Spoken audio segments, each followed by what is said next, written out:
Hey everyone.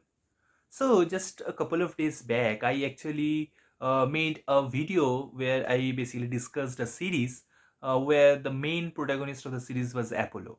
And it was a fascinating series by Rick Riordan. And if you haven't seen my discussion, go check that out. So, the link will be in the description and also probably somewhere above.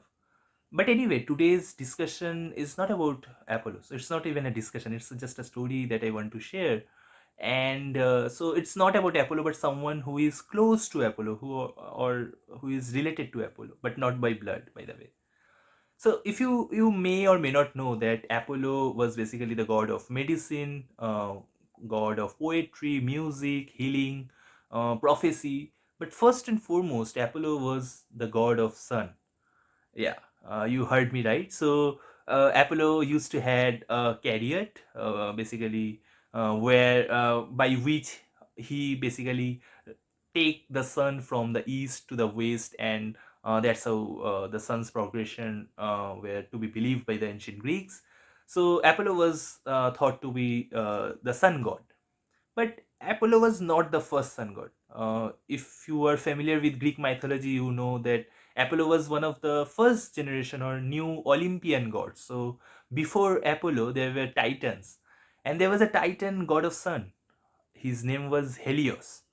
So even if you haven't heard of him, he you might be aware about this term, right? Helios, because we have taken this name and termed a lot of things in his name. A lot of things related to sun is called something like Helios. Like you might have heard about heliocentric model, where we talk about like how sun is the center of center in the solar system, and all the planets are orbiting the sun. Anyway, not going to discuss that. So Helios was the sun god, the Titan sun god, before Apollo, and Helios was also kind of thought to be the god of oaths, or like keeping secrets. Why? You can probably guess that he was kind of moving from the whole east to the far west, and probably that's why people thought like, okay, he knows everything what needs to be known. And there are a lot of small anecdote stories about Helios, and him knowing things that others do not. Like you might have heard about, there's a very famous story of Hades, one of the other gods of underworld, kidnapping Persephone, who was the daughter of Demeter. And it was Helios actually who let Demeter know that her daughter was kidnapped. Anyway, that's not the main story that I wanted to talk about. So Helios was a sun god, and as such, he used to basically kind of move around everywhere, and he was the first one to actually spot the affair between Ares and Aphrodite. So Ares is also another New Age god. Ares was the god of war, and Aphrodite, she was much older deity. She, as you probably know, she is regarded as the goddess of love. Why this affair? Though I need to say that in Greek mythology you would get to see a lot of affairs and such stuff.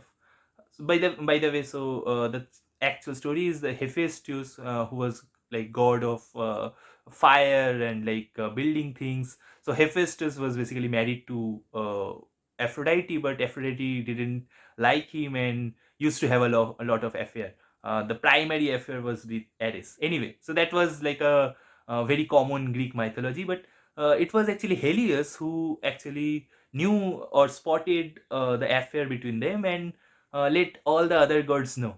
And it was a very embarrassing thing for Aphrodite and Ares. So Aphrodite basically thought of actually taking revenge on Helios. So what she did, she did what she did to a lot of other heroes in Greek mythology. So what she did was, so she kind of forced Helios to fall in love with someone uh, whom probably Helios shouldn't. So at that time, Helios was kind of courting Clytia. So Clytia was also like a character in Greek mythology. She was actually a sea nymph or ocean nymph. there. So what? So Helios was actually courting, or was probably in love with Clytia at that time. But what Aphrodite did, Aphrodite basically kind of forced Helios to fall in love with another woman who was named as Lycothea. I might be pronouncing it wrong, but it's, I think, Lycothea or something like that. So Lycothea was a princess of some region. So her father was a king, and a very dominant king for that context. And like Helios, Aphrodite basically forced Helios to fall in love with her, and then afterwards, when Helios actually consummated the love with like of sorry Lycothea, afterwards what happened was Clytia, the other one whom actually Helios was with at that time, she became very jealous. She became very jealous, and she thought that she need to kind of remove Lycothea from the picture somehow, which happens, I don't know. We have in real life whether it happens or not, but Clytia thought like, okay, if I can remove Lycothea from the scene, probably Helios would give attention back to me. So what Clytia did, she basically kind of started spreading rumor about Helios and Lycothea, and what happened was kind of disgusting afterwards, because when the king actually uh, get to hear about the rumor, the king basically buried Lycothea alive in the cold earth. Anyway, that's a very depressing sad end of it. But what happened afterwards is also very interesting, and this is where my story will end. Is so Clytia thought that, okay, by eliminating Lycothea, Helios would start giving her attention, the attention she thought was due. But Helios didn't. Rather, Helios was very angry with herself, which is probably what it should have been. But anyway, so Helios didn't actually gave her any attention at all, and Helios never came back to Clytia. So the story goes like this. So Clytia, who was like enamored with Helios, all day she kept looking at the sun and just thinking about, okay, when Helios would come in. So she basically traced the path of the sun. And people, believe it or not, this is how sunflowers came to be. So later, as a Greek, according to Greek mythology, they thought that Clytia, after she died, and obviously Helios never came back, since she basically traced sun's path all her life along.